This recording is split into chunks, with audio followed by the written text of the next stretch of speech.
So Phil Lord and Chris Miller really show once again why they are the ones to beat as the second season of their absolutely brilliant comedy murder mystery series, The Afterparty, totally delivers. Now, I did somewhat prefer the first season, but the fact that they were able to strike lightning in the bottle for a second time is just absolutely phenomenal, and this series is just so good.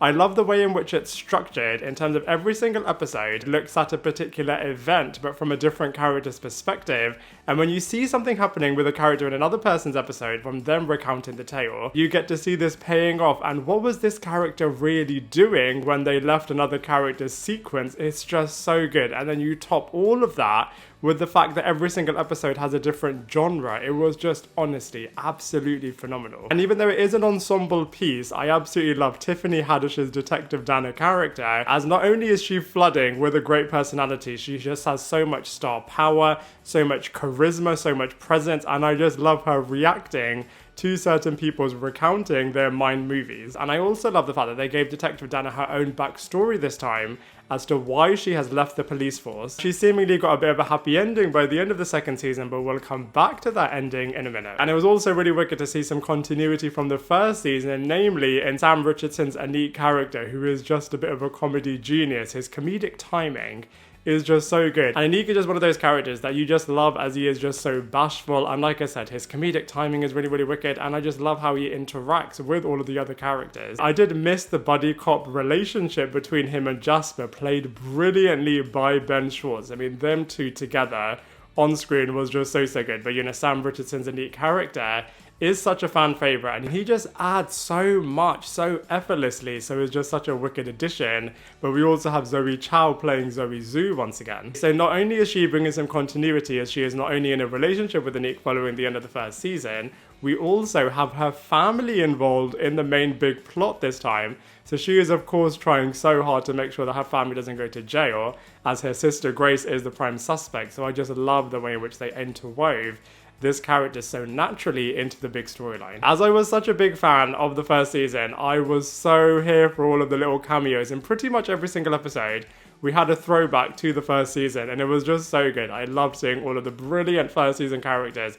even if it was for less than 30 seconds, back in this season. And I just love the structure of this series. So like I said, of course we have the Mind movies taking place in every single episode, but concurrent to that, in the parallel present day storyline, you get to see the other characters firstly trying to make sure that they clear their name, getting up to their own particular business dealings, trying to cover their tracks. Like I said, it's just such a unique concept and it's just executed so well. One of the other reasons why I preferred the first season is just because of those particular Mind movies. I just felt firstly it was a bit more original and innovative, and I just preferred them in general. So for example, in the first season we had the cartoon and the musical Wicked episode from Ben Schwartz's Wicked Jasper character. I mean, in the second season they did try to be innovative with it as well, as of course we had a Wes Anderson episode, we had a Dirty Dancing episode, we had a 50s episode, which was all really great, but like I said, overall I just preferred the first season. So now let's deep dive into the other new characters that were introduced in the second season. So we have to start with Elizabeth Perkins, as she was so good as Isabel. Oh my god, she just had so much presence. She doesn't even have to say anything and you can just feel her presence in the room, which was just so wicked. And I loved in the penultimate episode, you really got to deep dive into this character, and it was a bit terrifying actually that her son was just making her feel mad, and when she was just putting all of the clues together, you could really feel her heart breaking, as of course the son that she has raised and has loved and has just given so much money and privilege to is now destroying her life completely. It was so heartbreaking and just came across so well in that thriller episode. Speaking of which, Jack Woods was actually really impressive as Edgar. As in the first episode, you kind of feel sorry for this guy, as of course he's just been unceremoniously murdered, but then as the series is progressing, you're just hating this character more and more, as he was making a number of characters' lives so tragic, most noticeably his mother, like I just said. But also I feel like from an acting point of view, this character really did rise to the occasion in terms of playing really good dramatic performances, but also comedic performances, as this actor is known actually for his comedic chops, and he just does such a good job. And I feel like from a villain point of view, he was on the same level as Dave Franco from the first season as the wicked Xavier character. And I love how we really did go full circle at the end of season 2, as we are right back in the Xavier murder in the reenactment that Detective Dana is now doing for an actual movie. And I love the fact that Daniel Radcliffe is now playing Xavier. And hilariously, we also see their neat character also having that cat makeup, which was just absolutely hilarious. I'm a massive John Cho fan, and I was thinking, you know, Elysius is a bit random to add into the mix. Are they just forcing a big famous actor into this ensemble? If so, I'm sure they could have done it in a better way. But then, when you actually hear his Mind movie, you are just blown away, as he is just having an affair with his brother's wife. And of course, with all of the Dirty Dancing theme, it is just coming across so badly for this character. And then Vivian, the fact that she was able to cheat on her husband with his brother was just so unbelievable. I loved Ken Jeong's Feng character, like I said, because of the fact that his brother and his wife are cheating on him behind his back. You really do feel for this character, and this is added even more so when you see his Mind movie being depicted as a 9x16 TikTok storytelling device. I thought that was absolutely wicked. But you do get to see that, you know, he is a bit of a down on his luck character, and he is pretty much losing his life, losing his business, everything that his heart just craves in terms of success, you get to see just falling in his hands. As Ken Jeong is such a prolific comedic actor, I was hoping for him to have a bit more humor in this particular series, but it never really did materialize in the way that I would have wanted it to. Similarly, I feel like they could have elevated the Hannah character a little bit more in terms of her being a bit of a spiritual adopted daughter, which was fine. And of course, she was also having a bit of a secret affair behind her brother Edgar's back with his wife Grace, which was also pretty mind-blowing.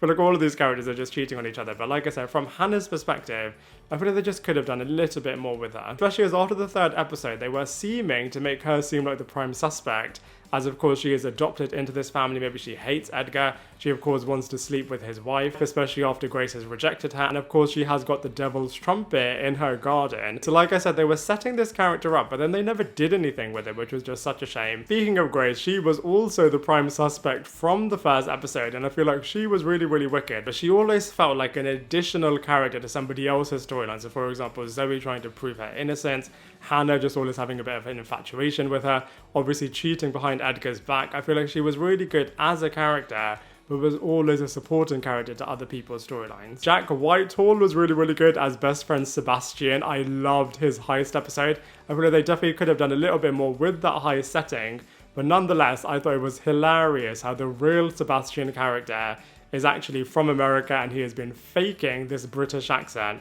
which is hilarious as of course Jack Whitehall in real life is a British actor. But I love the fact that, you know, he is a bit of a con artist, he is a bit of a best friend also, that Edgar has completely rejected and removed and punished for not investing more money into the cryptocurrency, and the fact that, you know, when he does break into the vault, he doesn't care about the cryptocurrency, but what he does care about is his trading card that Edgar took from him when they were actual kids and roommates. So all of those storytelling devices were just coming together really, really well. I feel like similarly, they could have elevated this character after his Mind movie brilliant episode. He was kind of forgotten about and no one really considered him after that. And I also love Paul Walter Hauser's character, as of course he is an ex of Grace and is on a mission to try and figure out what really happened. But his portrayal was absolutely hilarious. Him falling off that bush has got to be one of the best sequences ever. And I feel like he was also a really great addition to the ensemble. Now let's look at the ending. So of course it's revealed that Elysius is actually the true murderer.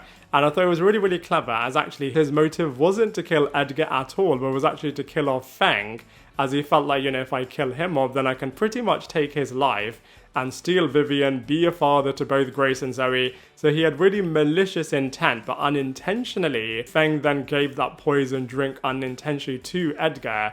And this is what killed both Edgar and Rosanna the Lizard. I loved how they used a similar device to what they did in the first season, in terms of something in the main suspect story isn't true, as of course in this case Elysius was pretending that the stuff he was doing with the glass was actually to do a bit of a paternity test to prove that he really is the father to Grace, which you could actually really, really believe.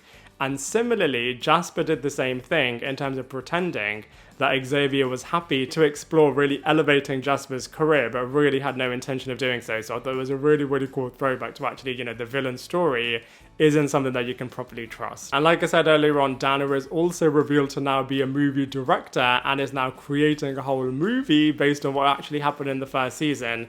instead of writing a book about it, which you couldn't really do, which I thought was really, really clever. And I loved all of the cameos. For example, Gemma Chan and Elijah Wood now playing characters from the first season, which I thought was really, really wicked. Now, they could do something very similar to what they did in Only Murders in the Building, which is that what they are teasing at the end of this season is actually going to be the main story plot for the third season, which I think could be really, really clever, as this is also how you naturally bring in Anik and Zoe into this new bigger tale. Or this could just be a bit of a fun ending with some big Hollywood players just doing cameo appearances. Although I'm sure we will see Keke Palmer, for example, back playing Detective Dana in the third season. But like I said, a complete alternative could be that, you know, we only focus on Detective Dana and now a new batch of characters. So we don't see Sam Richardson's Anik character, we don't see Zoe Chao's Zoe Zhu character again. Maybe in cameo appearances, but it will be a brand new set of characters this time. I personally do think that they are going to keep it in line with the ending that they did create, which is namely that it's going to be on this set, reenacting what happened in the first season. As for example, I loved Scream 3, and I think the device of having the real actor and having the Hollywood character counterpart being in the same tale was just so good, and I just can't wait to see this hopefully taking place in a third season, as of course we are in a bit of a writers and actors strike at the moment, which is why it hasn't been commissioned yet. But you know, Phil Lord and Chris Miller have got a 5-year deal with Apple TV Plus, so maybe we are going to see a minimum of 5 seasons of The Afterparty, which would just be so good. Either way though, I cannot wait to see what's going to happen in season 3. I feel like it is going to be absolutely incredible and may well be the best season yet, which is going to be so good. I just cannot wait for that day to come. But as far as the second season of The Afterparty is concerned, I'm going to give it a mega 7.5 out of 10. Now I'd love to hear what you thought of the second season of The Afterparty, so let me know your thoughts in the comment section below, and I look forward to seeing you in my next video.